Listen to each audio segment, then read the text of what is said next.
This is the new TC Pride Podcast, Episode 89, Part 2 of special on-location coverage of Sunday in Loring Park at Pride 2017. TC Pride Podcast, we're on location of the Twin Cities Pride Festival, and I'm joking a little bit, but I'm here with the elusive Tom Hoke. How you doing? I'm great. How are you? So how about, could you introduce yourself to folks and kind of let people know what you're up to? Absolutely. I am Tom Hoke, and I'm a candidate for mayor of Minneapolis, and I'm here in Loring Park. And let me just tell you, I have participated in years of Pride festivals, and I am so thrilled that this year, like, I'm wearing a sweatshirt. Like, it's cool, and it's fun, and people are moving, and it isn't we're not all sticky and hot. It's great. Yeah, you've actually been in a lot of Pride events this year, and I was joking, we've crisscrossed each other a lot. I've been trying to track you down, but so I finally got you. So you're running for mayor. So what are some of the what do you call those things? Sort of like the main points platform. of your platform. What are some of the main points of your campaign? Yeah, so I appreciate you asking that. I'm really talking about jobs, safety and affordable housing. I'm really concerned about really ensuring the future vitality of our city and developing a plan around that, making sure that we can have good paying jobs for everyone in our community, an inclusive economy, but that it's really planful and we've thought about what it is we want. I want everyone in our city to have the opportunity to live in a safe neighborhood. It's a right, not a privilege. We can make that happen. We want everybody to tell us that they have a good relationship with the Minneapolis Police Department. We can make that happen. And affordable housing, we can lead across the city, and we can lead as leaders across the metropolitan area to ultimately solve that affordable housing crisis that is going on, not just in Minneapolis, but across the metro area. So you're running for mayor of Minneapolis, so unfortunately only people that live in Minneapolis can what are some other ways that people that maybe don't live within Minneapolis proper can help your campaign? Yeah. Well, it's really, really great that you asked that. So many people here don't live in Minneapolis, but they love Minneapolis. If you live in the surrounding suburbs and you say, I'm going downtown, you mean downtown Minneapolis. Everybody feels that they have an ownership stake here, so they're intensely interested in who the next mayor of Minneapolis is going to be. So anybody who's interested in learning more about me can go to my website, and it's tomforminneapolis.com, and learn more. If you've got a question for me, I'm more than happy to answer it, and if I don't know the answer, I'll get it for you. Tom, thanks so much for your time. Good luck with your campaign, and happy Pride. Okay, thank you. John Gustav Rathall. You're on Gustav Rathall. So you were talking to one of the political candidates here, and I got the sense that you're very sort of active and like politically sort of concerned citizens. What are some of the things you're concerned about right now? Well, we were talking about the viability of downtown and being able to enjoy it more often, and also safety concerns of our neighborhoods. Yeah, criminal justice, racial justice, concerned about that too. I would like to see a community where everybody feels safe, and where people aren't harassed because of the color of their skin or where they live. That's really important. So, and what are some changes you'd like to see made? I would love to see a lot more things downtown to do. Specifically, we only live a couple of blocks from the Midtown Global Market, and I would love to see more of an international feel down Nicollet Mall. Something that people could go to enjoy themselves, more family-oriented businesses as opposed to just bars and restaurants. And, the lack of a movie theater is no more enjoyable because they've closed them all down. I'd also like to see more parks, more green spaces within the downtown area. You can't have too many green spaces. I love the green spaces. So as part of the podcast, we've been asking people about what pride means to them. So what does pride mean to you, sir? It means being able to be a whole human being, to integrate every part of who I am, as a person of faith, as a gay man who's married to this beautiful man for the last 25 years. Congratulations. Wow. So, yeah, thank you. So, yeah, for me, it's about just being able to be fully who I am in every setting where I am. Well, it means that everyone should be celebrated. And it could be pride just for being, humans. I mean, we should be able to celebrate all together.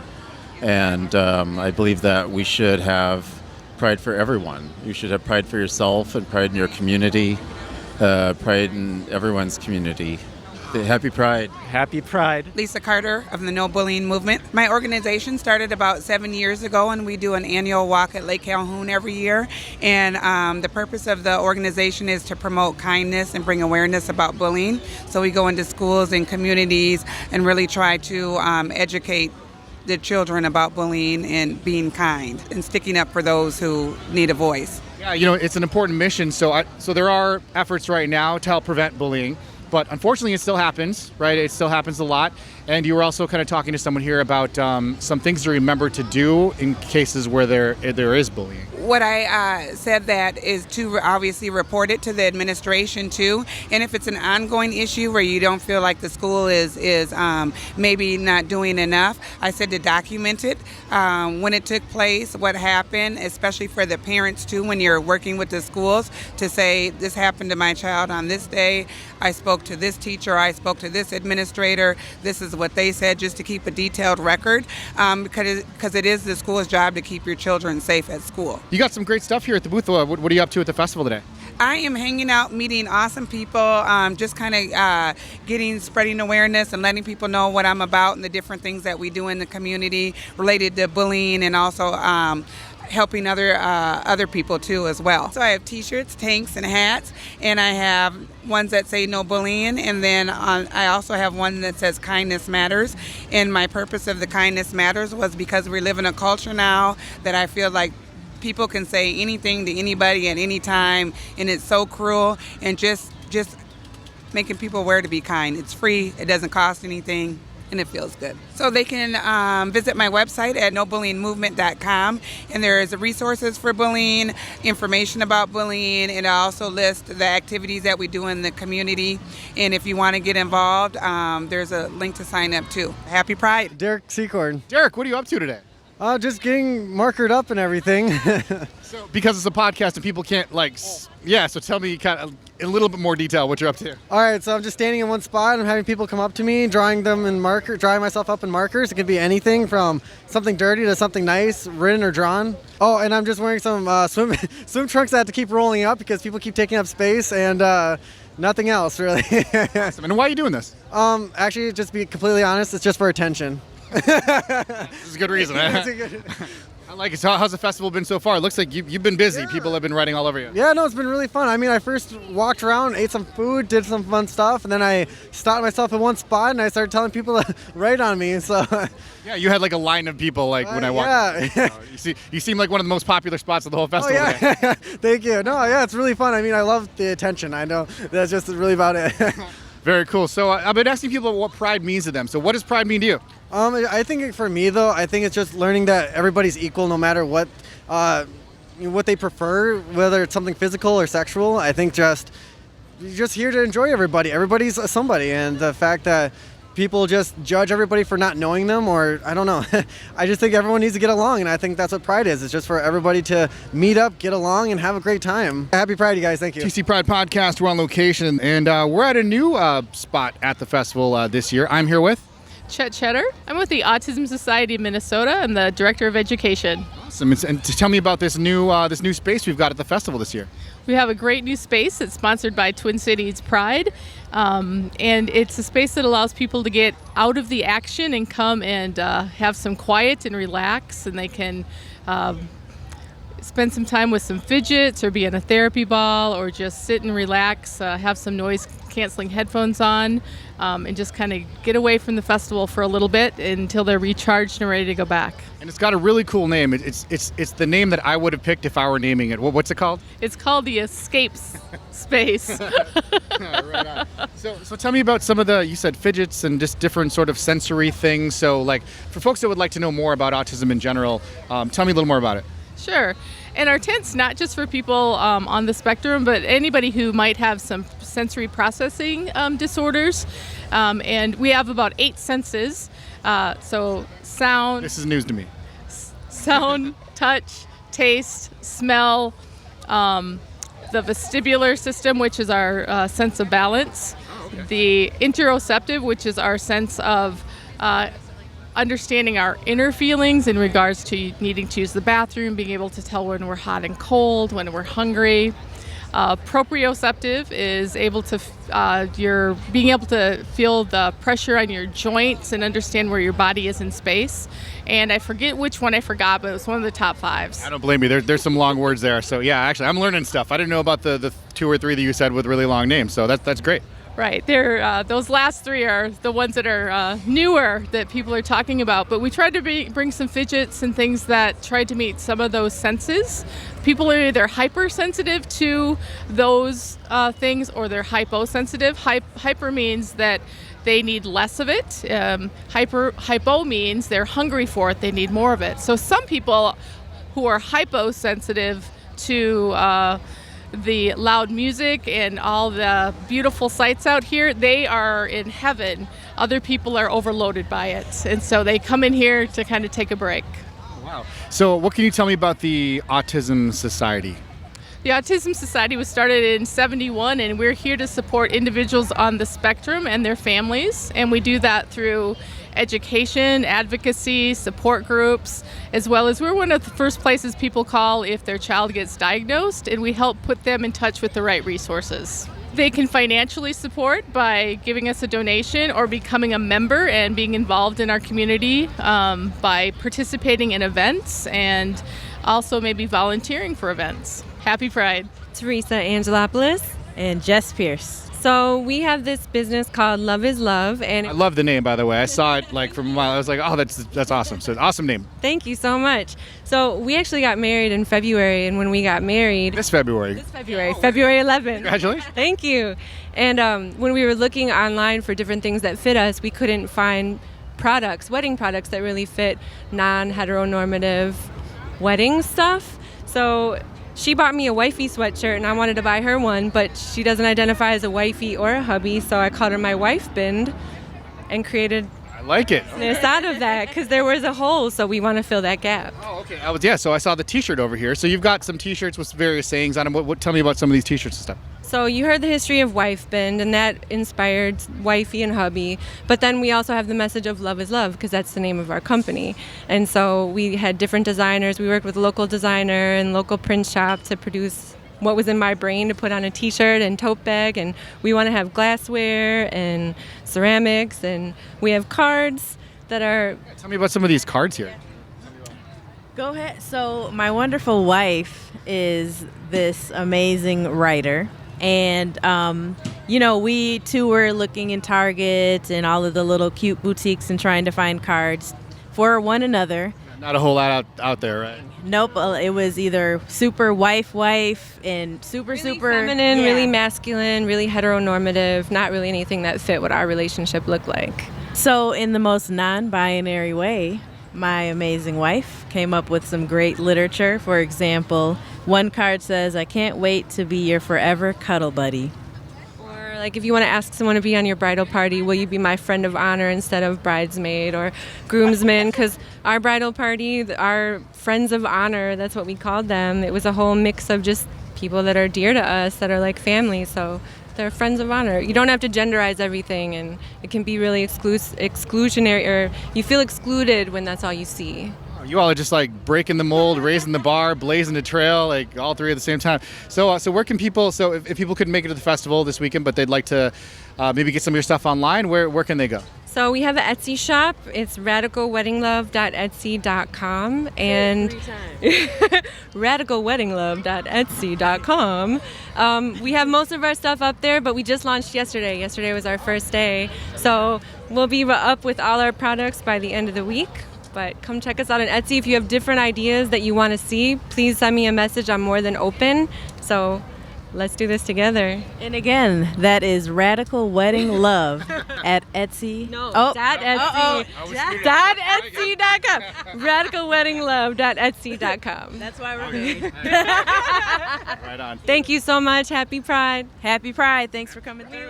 Hi, I'm Janine Stiles with the Queer Birth Project and Mandala Midwifery Care. And we recently ran into each other at the Golden Valley Pride Festival, and you folks are out there educating people about what you do. What can you tell people about Queer Birth Project? Yeah, Yeah, the Queer Birth Project has lots of resources for new LGBTQ parents and prospective parents. So if you're in the beginning stages of wanting to build your family, we're here to help. Yeah, sure. We do a lot of education around how you build your family, surrogacy, adoption, insemination services, that type of thing. And then we have a bunch of new parenting resources like our monthly new parenting support group. It's for prospective and new parents, and it meets once a month on the second Saturday of every month at Walker Community Church. We have a different topic every month at our new parenting group, and we have Davis Law Office come and speak to us. They were just here actually at our last one, and they partner with us on a regular basis, and whenever there's any sort of legal issue that comes up for LGBTQ families, we be sure to get them to weigh in on that. So you also partner with this is a new word for me, a doula, right? That helps through like the actual birth process. I'm sorry, I don't even know all the right terminology for it, but like the actual birth process. You want to tell folks a little about that? Yeah, sure. Well, I'm a midwife, and so I provide care to folks who are trying to get pregnant or are pregnant and are birthing babies. And then my business partner, Cheyenne, is a doula, and she provides labor support throughout the labor. So giving you information and knowledge that you need to have an educated, informed birth, but also doing things like moral support and massage and that type of thing. And we've recently added a lactation consultant. So for LGBTQ folks who wish to feed their babies after they're born with their baby or with their bodies or with human milk, we can provide all sorts of support and guidance for that as well. Fantastic. And where can they find all this information? You can find us on Facebook at Queer Birth Project. We've got a really great active Facebook page, but we also have a website, www.queerbirthproject.com. Happy Pride, everyone. Juliet Johnston. And Ryan Daly. I'm with Queer Science. So in Queer Science, we bring high school students to do science experiments with graduate students at the University of Minnesota. So we do a lot of different things. So we'll do a little bit of environmental engineering, so you could learn about water treatment, like coagulation and flocculation, how you get your clean drinking water, to astrophysics of learning how a star's composition is actually determined through spectrophotography. Wow, there's some big words in there. There's some heavy stuff. Yeah, so we also do lots of chemistry stuff. Last time I did an experiment where people needed to time a chemical reaction to figure out what chemicals to add together to get a certain length of reaction time. Wow, I had to memorize periodic tables in high school. That was about as far as I got. But so how can people support the work you're doing or find out more online? You can come to our website at queerscience.umn.edu.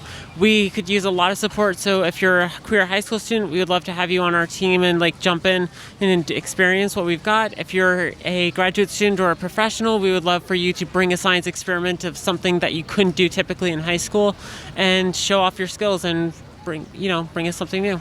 Thank you. Happy Pride. Happy Pride. Nicole Vanderheiden. I'm here with Transforming Families. It's a nonprofit organization that supports trans youth and their families. Today we had a petition going to go to the Minnesota Department of Education to ensure that this gender equity toolkit that they've developed gets distributed to schools throughout the state for 2017-18 school year. We've also been just reaching out to kids and letting them know that we have access to peer support networks and resources for them throughout the community. To be there for trans youth and their families. So what folks might not know is that Transforming Families was actually recognized last year by Twin Cities Pride as a community champion. It looks like you've been growing a lot since then. We certainly have. Yeah, we're moving towards becoming independently funded. We have been fiscally sponsored by Outfront up until this point, and we're looking to become a more sustainable and stable organization so that we can be here as a pillar support for trans kids throughout the state of Minnesota. Please go to transformingfamiliesmn.org and you can donate there or email us at transformingfamiliesmn@gmail.com. Thank you. Happy Pride. Olivia. Ashley. Katie. Bridget. Aurora. And Xavier. All right. So we've been asking people about what Pride means to them. What does Pride mean to you? Anybody? I think it's a really good time for everyone to come together. I know that there have been tensions this year around a couple things, but I think it still brings a lot of people together for personal reasons and around common causes. Just being out and being visible and seeing other queer people I think is super important, especially to young queer people. Just being out, and pride is being proud, and I think it's really good to be proud. I think that pride is kind of like a celebration of who we are and just being completely honest without any shame and having that pride and Thank you. Happy Pride. The TC Pride Podcast is a production of Podletter Media and Twin Cities Pride. Subscribe now on iTunes, on Android, or by email at tcpridepodcast.org. Get above the noise by raising your voice. Podletter Media turns your email newsletter, blog, or video content into a more powerful, more personal, more intimate, on-demand listening experience. Your podcast, your story, your voice. Simplified, amplified. Learn more now at podletter.com.